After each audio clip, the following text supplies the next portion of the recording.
Hey guys, thank you so much for tuning in to the fourth episode of our watch-along commentary series, the PY&J podcast. Today's episode, we're going to be watching The Conversation, directed by legendary director Francis Ford Coppola.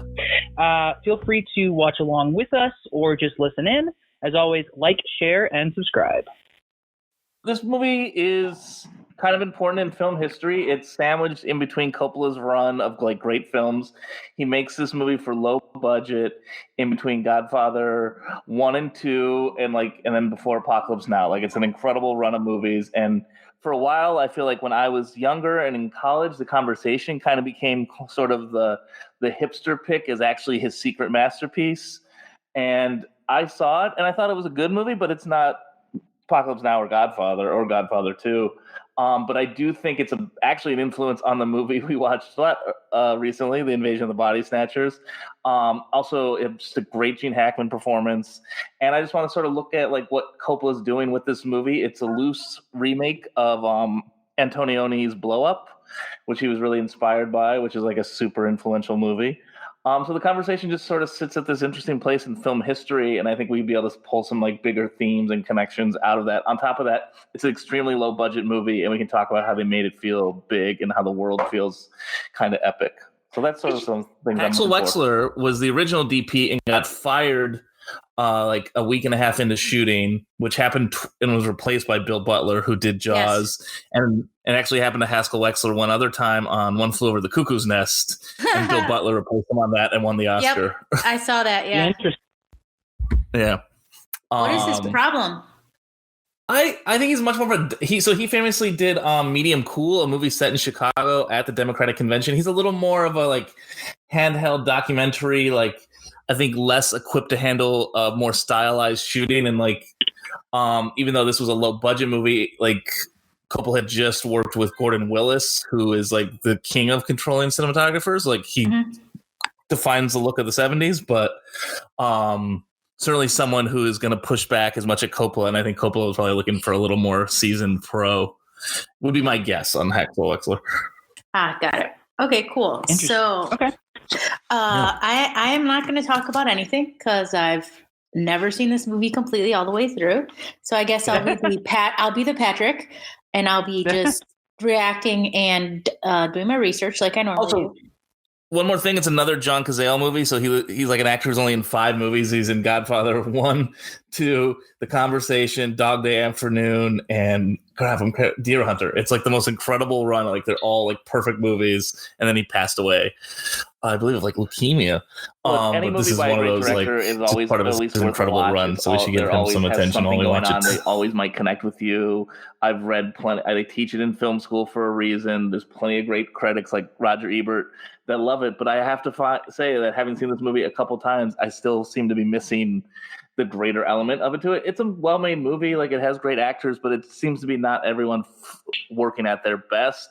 And it also seems to suffer from what a lot of the 70s movies do, which is they sort of seem to ramble and not quite want to get on with the plot. And sometimes that actually makes it more interesting. Works, and then other times it's sort of a frustrating viewing experience. So that's how I felt about this one. We had just recently watched Invasion of the Body Snatchers from 1978, set in San Francisco, and I found that to be a much more compelling momentum movie with a lot more stylish ticks and influence. While The Conversation I hear referenced all the time by great directors, I do find it, for me, to not having anything that I can grab onto to pull out to at least bring into my work or want to really share, to be like, this is a movie you have to see. I don't find this movie to be essential. Again, it seems to be essential for a lot of other great directors, and I wouldn't even call myself a great director. I just think it seems to be lacking a little something for me to grab on. Like, Patrick, how'd you feel about it? The Conversation has inspired a ton of films. And, I was one of, many in this group that had to watch this film in film school and movie school. And I honestly, similarly then as now, I find it a bit narratively dry without too much payoff in the end. Look, I feel there's a ton of buildup. There's a ton of tension without much relief. However, I feel that they're, similar to Justin. There might be something that I'm missing, but based on a film, so widely rejoiced, I personally likewise feel that I'm just not seeing it. Apologies that I thought this was Blowout in the beginning, because that's a completely different movie. So on a producer level only, I do like the fact that this movie has so few locations, that it has some really heavy hitting actors that are interesting, that you want to watch, that are in the film. So I think it's great. Gene Hackman, don't know why this role for him, but at least you want to watch Gene Hackman. That's why he was a movie star. So I think that it does some things really well. It's really nimble. It's small. It's easy to film.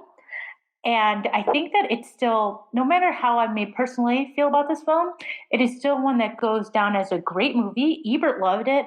And I think that it really tells you what you can do with a movie that just sticks with a few locations and does a few larger scenes, if you will, in it. Like that whole convention scene is really long.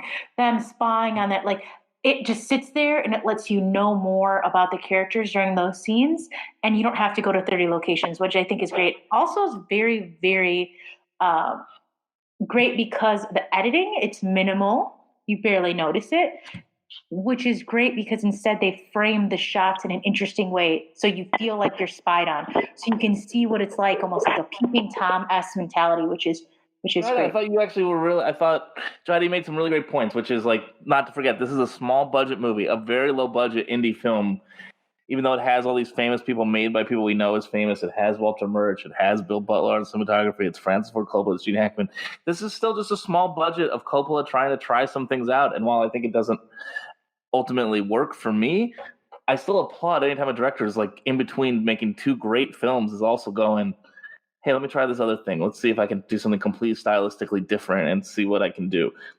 Yes, yeah. And I think that it does some of that well. There's a lot of really interesting like spy shots that are there that are very that just like make you like kind of give you like that like a little feeling in your belly where you're like uneasy, which I think is great.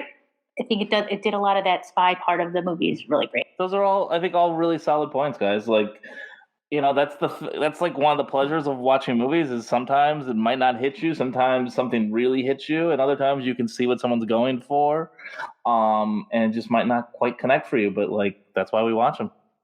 Yeah, that's the whole point. Like you can't know how some of these movies that are known as great films are really going to connect with you, and I think even when you watch a movie that you're not that excited about, there's so many little things that you can learn about it. There's been a couple movies on Netflix that I've watched where I've been like, I don't know why I wasted my time.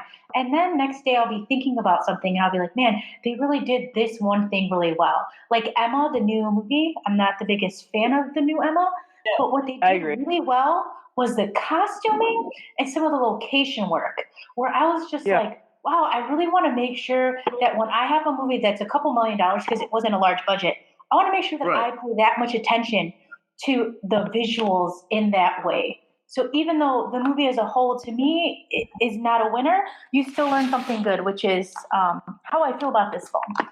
No matter what you watch. Totally. There were elements that absolutely worked. There were things that were, had a lot going for it, but overall it just, it wasn't the most exciting for me. It wasn't the most interesting. And, and that's my big issue with it. Yeah. And something I actually always like about a movie that sort of rubs me the wrong way or like that I've told is great, I don't like it as much, is it always inspires me to be like, no, this is how you do it. And then it ends up inspiring you by you're not liking it. I always find it sometimes a very amusing way that bad movies can influence your work just as much as the great stuff. All right, guys. Well, remember, like, share, subscribe, all those things, and we'll see you next time on the Stellar Film